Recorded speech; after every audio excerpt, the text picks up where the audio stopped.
Day 587, Friday, January 31st.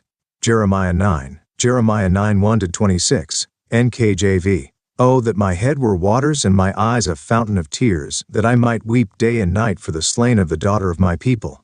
Oh, that I had in the wilderness a lodging place for travelers, that I might leave my people and go from them. For they are all adulterers, an assembly of treacherous men. And like their bow they have bent their tongues for lies. They are not valiant for the truth on the earth. For they proceed from evil to evil, and they do not know me, says the Lord.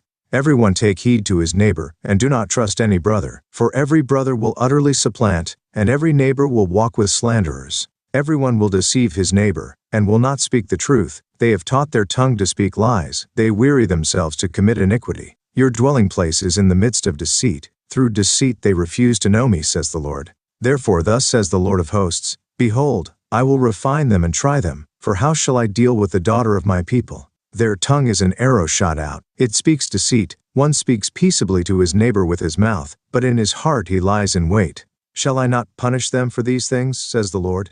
Shall I not avenge myself on such a nation as this? I will take up a weeping and wailing for the mountains, and for the dwelling places of the wilderness a lamentation, because they are burned up, so that no one can pass through, nor can men hear the voice of the cattle.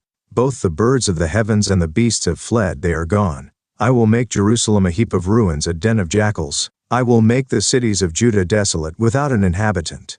Who is the wise man who may understand this? And who is he to whom the mouth of the Lord has spoken, that he may declare it? Why does the land perish and burn up like a wilderness, so that no one can pass through? And the Lord said, Because they have forsaken my law which I set before them, and have not obeyed my voice, nor walked according to it, but they have walked according to the dictates of their own hearts and after the Baals, which their fathers taught them. Therefore thus says the Lord of hosts, the God of Israel, Behold, I will feed them, this people, with wormwood, and give them water of gall to drink. I will scatter them also among the Gentiles, whom neither they nor their fathers have known. And I will send a sword after them until I have consumed them. Thus says the Lord of hosts, Consider and call for the mourning women, that they may come, and send for skillful wailing women, that they may come. Let them make haste and take up a wailing for us, that our eyes may run with tears, and our eyelids gush with water. For a voice of wailing is heard from Zion, how we are plundered, we are greatly ashamed, because we have forsaken the land, because we have been cast out of our dwellings. Yet hear the word of the Lord, O women, and let your ear receive the word of his mouth. Teach your daughters wailing, and everyone her neighbor a lamentation. For death has come through our windows, has entered our palaces to kill off the children, no longer to be outside, and the young men no longer on the streets. Speak, thus says the Lord, even the carcasses of men shall fall as refuse on the open field, like cuttings after the harvester, and no one shall gather them. Thus says the Lord. Let not the wise man glory in his wisdom, let not the mighty man glory in his might, nor let the rich man glory in his riches. But let him who glories glory in this, that he understands and knows me, that I am the Lord, exercising loving kindness, judgment, and righteousness in the earth. For in these I delight, says the Lord. Behold, the days are coming, says the Lord, that I will punish all who are circumcised with the uncircumcised.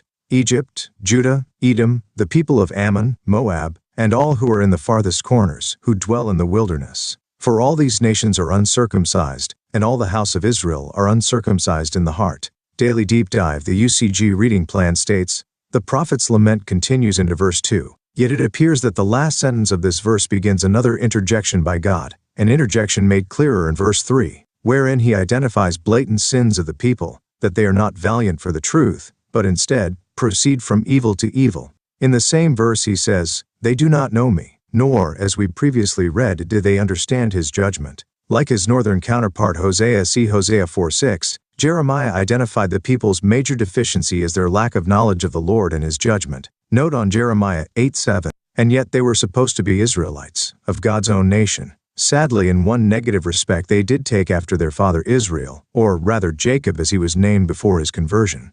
God says, every brother will utterly supplant or, literally, trip up by the heel. JFB commentary. Note on verse. This is the root meaning of the name Jacob, who was deceitful in supplanting his brother Esau before he changed and turned his life around. In verse 9, God repeats his question regarding punishment from chapter 5 verses 9-29. It is almost as if he is convincing himself that this action needs to take place. He is loath to completely remove his people and allow destruction to come, but he must, for their sake and for everyone's sake. All people must know where forsaking God's law leads. Compare verses 12 to 16. In verses 17 to 22, God speaks of a resultant time of great sorrow. This brief poem has been called the most brilliant elegy in the Old Testament. The weeping women are professional mourners hired to wail loudly at funerals. The prophet calls for them to quickly train their daughters, for there will not be enough of such women to put to rest all the slain. When death like a robber climbs in through the windows, verse 21, every household will be affected. We can lock our doors against disaster, but there is always some window through which calamity can creep unexpectedly. For security we must rely on the Lord, verse 23. Bible Reader's Companion Note on verses 17 to 22. Indeed, verse 23 shows that the only way we as human beings should legitimately feel good about ourselves is through the acceptance we have in God through knowing Him, understanding His character, and, as the clear implication is, exhibiting His character traits in our own lives. Yet this is not truly glorying in ourselves, as we know that all of this comes only through God's grace. That's why Paul paraphrased the verse this way: "He who glories, let him glory in the Lord." 1 Corinthians 1:31, see verses 29 to 30. To truly live by God's character requires a spiritual change within us, a circumcision of the heart and not just of the flesh. See Deuteronomy 10:16, Jeremiah 4:4. In fact, Paul later states that mere circumcision of the flesh is counted as uncircumcision if it is not accompanied by obedience to God. See Romans 2:23. In Jeremiah 9:25-26, God says He will punish Judah along with its uncircumcised national neighbors. In an end-time context, it is of interest to know that the Muslims practice circumcision. Thus, most of the men of Egypt, Edom, Ammon, and Moab today are circumcised as a matter of their religion. But God looks on them all, including Judah, as uncircumcised because they are uncircumcised in heart. Interestingly, Judah here is listed as just another nation. In fact, it is not even at the head of the list.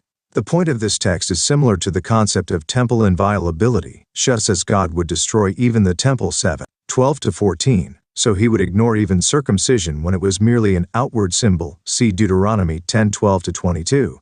Nelson Study Bible. Note on Jeremiah 9:25-26. End.